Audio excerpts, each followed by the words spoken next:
Nosotros nos vamos a conectar con la doctora Paola Vélez. Ella es médico pediatra y el día de hoy vamos a tocar un gran tema.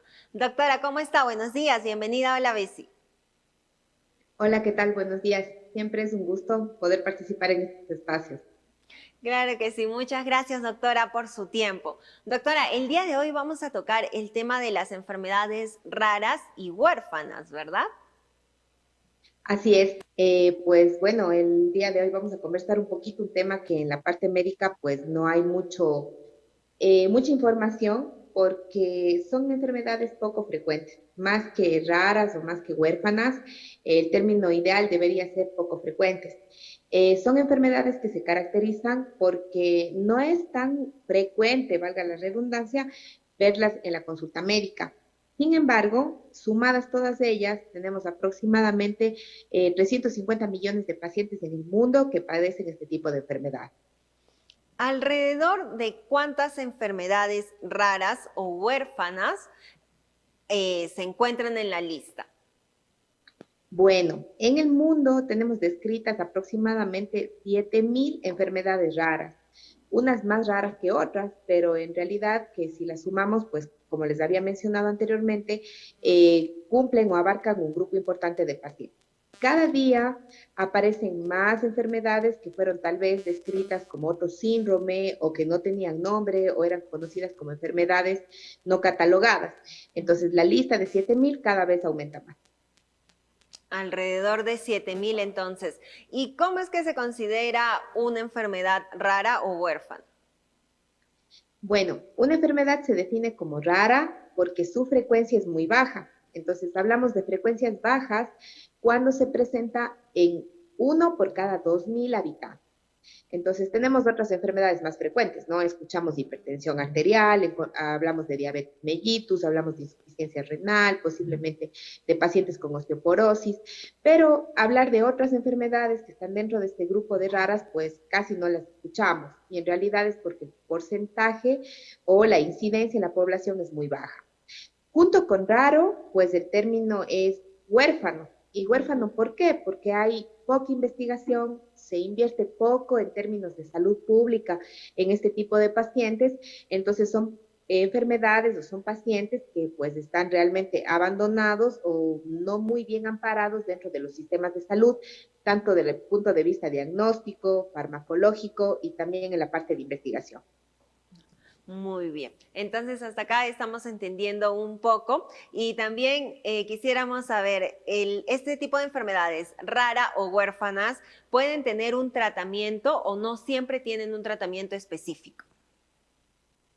Bueno, el mismo hecho de que sean enfermedades huérfanas, como les había mencionado, pues hace que haya poca investigación en relación a este tipo de patología. Entonces, no todas estas enfermedades son susceptibles de tratamiento. Algunas lo que tienen pues es un tratamiento paliativo, es decir, pues tratamos si es que el paciente tiene convulsiones, tratamos las convulsiones, si el paciente tiene hidrocefalia, operamos hidrocefalia, si el paciente tiene insuficiencia renal, tratamos de insuficiencia renal, pero son pocos los tratamientos que se ofrecen para este tipo de pacientes, justamente por la falta de investigación en relación a estos temas. ¿Y cuál, si usted nos podría decir quizás alguna, bueno, nos ha dicho que en la lista están 700 enfermedades que están consideradas como raras o huérfanas, si quizás nos podría dar algunos ejemplos? Claro, dentro de los ejemplos, pues bueno, enfermedades que tal vez ustedes hayan escuchado también allá o que las escuchen con frecuencia, por ejemplo, algunos tipos de enanismo, hablamos de acondroplasia, de diabetes mellitus tipo 1, algunos tipos específicos de cánceres, tenemos también pacientes con hemofilia, tenemos pacientes que tienen en general problemas de malformaciones articulares, malformaciones óseas, los pacientes con anemias hemolíticas son ejemplos de pacientes con enfermedades raras.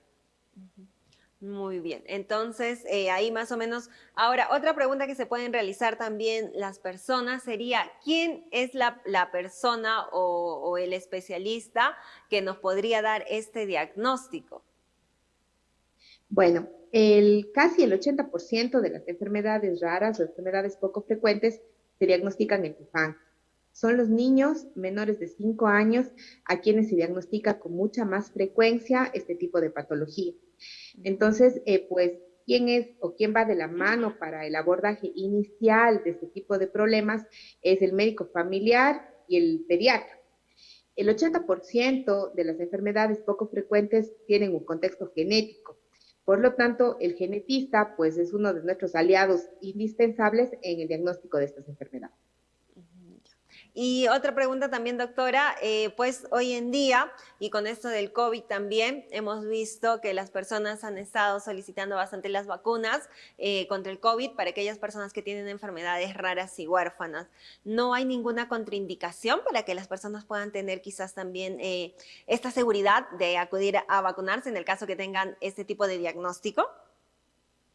Bueno, en realidad las contraindicaciones de la vacunación pues son las generales para toda la población, sobre todo los estados de alergias severas, de hipercoagulabilidad, que son la contraindicación general para la vacuna. Pero pues algo puntual por haber padecido una enfermedad poco frecuente, enfermedad rara, no hay. Más bien todo lo contrario, los pacientes que tienen enfermedades poco frecuentes tienen que ser grupos prioritarios para la vacunación con COVID, pues muchas de estas patologías de base empeoran o agravan una infección por COVID. Sobre todo los pacientes que tienen inmunodeficiencia, pacientes que cursan con trastornos neurológicos que disminuyen la movilidad de secreciones, por ejemplo, pacientes con hipotonía, pacientes con parálisis cerebral infantil, son grupos que deberían ser vacunados de manera prioritaria contra COVID-19. Muchas gracias entonces por esa información, también pues para que aquellos papis se puedan quedar un poco más tranquilos y en el momento que les corresponda también puedan llevar a sus hijos que tienen enfermedades raras o huérfanas a recibir la vacuna contra la COVID-19. De todas maneras, imagino que también tienen que estar de la mano con la autorización del doctor de cabecera. Doctora, si usted nos podría comentar, por favor, quizás en Latinoamérica en general podríamos decir que falta mucho para poder dar un diagnóstico certero con respecto a este tipo de enfermedades. Bueno, en Latinoamérica sí tenemos ciertos retrasos en el diagnóstico de estos pacientes. Por ejemplo, en las enfermedades de depósito lisosomal, en Estados Unidos o en Norteamérica de manera general, el diagnóstico de formas severas de la enfermedad es antes del año.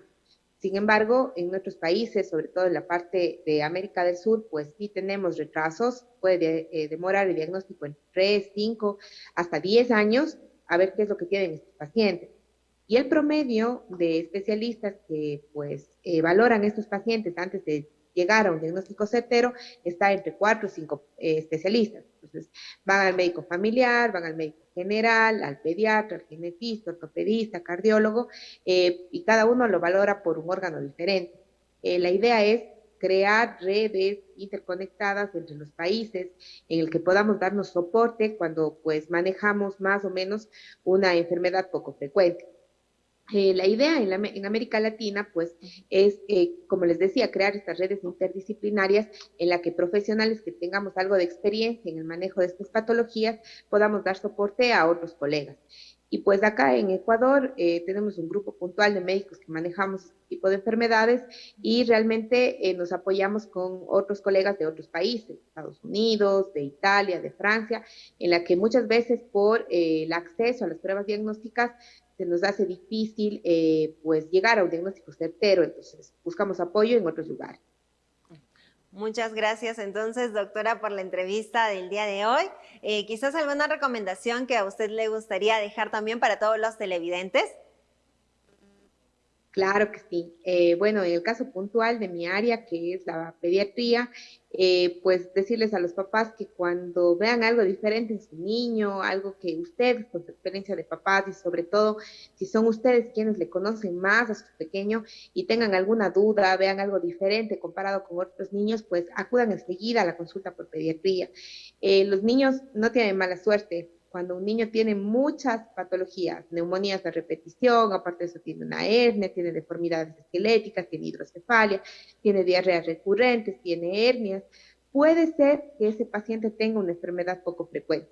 Siempre, esto más un consejo para los colegas médicos, garanticen la integralidad en la atención de los niños, pues puede ser que estén frente a varios diagnósticos separados, pero que en realidad lo que tengan es una sola enfermedad, pero que sea poco frecuente. Muy bien, doctora, muchas gracias entonces.